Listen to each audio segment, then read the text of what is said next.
ആകാശവാണി. നമസ്കാരം. പ്രത്യേക വാർത്താ ബുള്ളറ്റിൻ വായിക്കുന്നത് ശ്രീലത. 2024-25 കേന്ദ്ര ബജറ്റ് സംബന്ധിച്ച ചർച്ചകൾ ഇന്ന് പാർലമെന്റിൽ നടന്നു. തൊഴിലില്ലായ്മ, കർഷകരുടെ പ്രശ്നങ്ങൾ തുടങ്ങിയവ പ്രതിപക്ഷം ഉന്നയിച്ചു. രാജ്യത്തെ തൊഴിലില്ലായ്മ നിരന്തരം വർദ്ധിച്ചുവരുന്നതായി കോൺഗ്രസ് MP കുമാരി സെൽജ ലോക്സഭയിൽ ആരോപിച്ചു. അഗ്നിവീർ പദ്ധതി പിൻവലിക്കണമെന്നും അവർ ആവശ്യപ്പെട്ടു. നരേന്ദ്രമോദി സർക്കാർ അധികാരത്തിലെത്തിയതോടെ രാജ്യത്തെ സാമ്പത്തിക മേഖല സുതാര്യമായതായി ചർച്ചയിൽ പങ്കെടുത്തുകൊണ്ട് BJP MP ബിപ്ലബ് കുമാർ പറഞ്ഞു. കേന്ദ്ര ബജറ്റിൽ പല സംസ്ഥാനങ്ങളെയും തഴഞ്ഞതായി പ്രതിപക്ഷാംഗങ്ങൾ ആരോപിച്ചു. രാജ്യസഭയിൽ കേന്ദ്ര ബജറ്റ് സംബന്ധിച്ച ചർച്ചകൾക്ക് തുടക്കമിട്ടുകൊണ്ട് കോൺഗ്രസ് MP P ചിദംബരം തൊഴിലില്ലായ്മ, വിലക്കയറ്റം തുടങ്ങിയ വിഷയങ്ങൾ ഉന്നയിച്ചു. പ്രധാനമന്ത്രി നരേന്ദ്രമോദിയുടെ നേതൃത്വത്തിലെ കേന്ദ്ര സർക്കാരിന്റെ കഴിഞ്ഞ 10 വർഷത്തെ നേട്ടങ്ങൾ BJP MP രഥൻ മോഹൻ ദാസ് അഗർവാൾ എടുത്തു പറഞ്ഞു. നടപടികൾ പൂർത്തിയാക്കി രാജ്യസഭ ഇന്നത്തേക്ക് പിരിഞ്ഞു. രാജ്യത്തിന്റെ ജനാധിപത്യത്തെ ദുർബലപ്പെടുത്തുന്ന വ്യാജ വാർത്തകൾ പ്രചരിപ്പിക്കുന്നത് തടയാൻ സാധ്യമായ എല്ലാ നടപടികളും സ്വീകരിക്കാൻ സർക്കാർ പ്രതിജ്ഞാബദ്ധമെന്ന് വാർത്താവിതരണ പ്രക്ഷേപണ മന്ത്രി അശ്വിനി വൈഷ്ണവ് ഇന്ന് ലോക്സഭയിൽ രേഖാമൂലം നൽകിയ മറുപടിയിലാണ് അദ്ദേഹം ഇക്കാര്യം വ്യക്തമാക്കിയത്.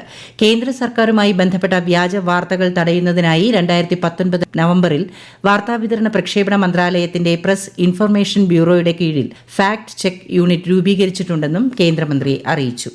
പാൽ ഉൽപാദനത്തിൽ ഇന്ത്യ 1ാം സ്ഥാനത്താണെന്ന് കേന്ദ്ര സർക്കാർ. ആഗോള പാൽ ഉൽപാദനത്തിന്റെ 25% ഇന്ത്യയിൽ നിന്നാണ്.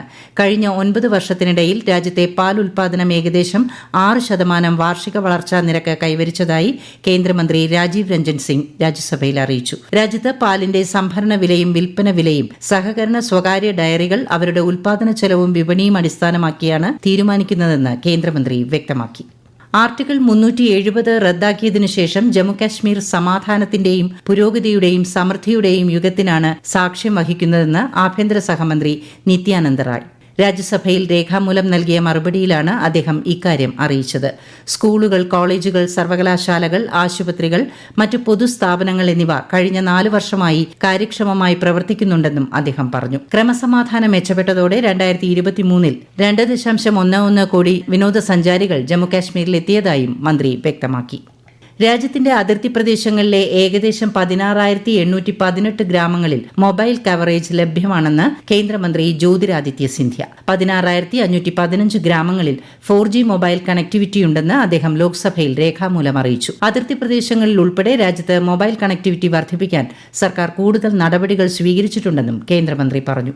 രാജ്യത്ത് റെയിൽവേ വികസനം പൂർണ്ണമാകണമെങ്കിൽ സംസ്ഥാനങ്ങളുടെ സഹകരണം അനിവാര്യമെന്ന് കേന്ദ്ര റെയിൽവേ മന്ത്രി അശ്വിനി വൈഷ്ണവ്. കേരളത്തിന് ഈ വർഷം 3011 കോടി രൂപയുടെ റെയിൽ വകയിരുത്തലുണ്ടായിട്ടുണ്ട്. 35 സ്റ്റേഷനുകൾ അമൃത് സ്റ്റേഷനുകളായി പുനർവികസിപ്പിക്കും. പാലക്കാട് ഡിവിഷൻ വിഭജനം സംബന്ധിച്ച അഭ്യൂഹങ്ങൾ തള്ളിയ അദ്ദേഹം വിഴിഞ്ഞം നേമം ലൈൻ ചർച്ചയിലാണെന്ന് അറിയിച്ചു. നേമത്ത് പുതിയ കോച്ചിംഗ് ഡിപ്പോ വരും. 2500 അധിക ജനറൽ കമ്പാർട്ട്മെന്റുകൾ ഈ വർഷം പുറത്തിറങ്ങുമെന്നും കേരളത്തിന്റെ ട്രാക്ക് ശേഷി വർദ്ധിപ്പിക്കുകയാണ് മുൻഗണനയെന്നും കേന്ദ്രമന്ത്രി വ്യക്തമാക്കി. തിരുവനന്തപുരം ഡിവിഷനിൽ 110 കിലോമീറ്റർ സ്പീഡ് കൈവരിച്ചതായും സമയനിഷ്ഠയിൽ ദക്ഷിണ റെയിൽവേ മുന്നിലാണെന്നും കേന്ദ്രമന്ത്രി പറഞ്ഞു. മുൻ അഗ്നിവീരരെ സേനയിൽ ഉൾപ്പെടുത്താൻ സജ്ജമാണെന്ന് കേന്ദ്ര സായുധ പോലീസ് സേനകൾ അറിയിച്ചു. BSF, CISF, RPF എന്നിവയുൾപ്പെടെയുള്ളവയിൽ സുരക്ഷാ സേന റിക്രൂട്ട്മെന്റിനായി മുൻ അഗ്നിവീർമാർക്ക് 10% സംവരണവും പ്രായത്തിൽ ഇളവുകളും ലഭിക്കുമെന്ന് ബന്ധപ്പെട്ട ഉദ്യോഗസ്ഥർ വ്യക്തമാക്കി. കേരളത്തിൽ നിപ വൈറസ് ബാധിച്ച് വിദ്യാർത്ഥി മരിച്ച സാഹചര്യത്തിൽ കേന്ദ്ര സംഘം മലപ്പുറം ജില്ലയിലെത്തി. ജില്ലയിൽ പ്രത്യേകം സജ്ജമാക്കിയ നിപ കൺട്രോൾ റൂം സംഘം സന്ദർശിച്ചു. നിപ ബാധിച്ച് മരിച്ച വിദ്യാർത്ഥിയുടെ വീട്ടിലും സംഘമെത്തി. വൈകിട്ട് കളക്ടറേറ്റിൽ നടന്ന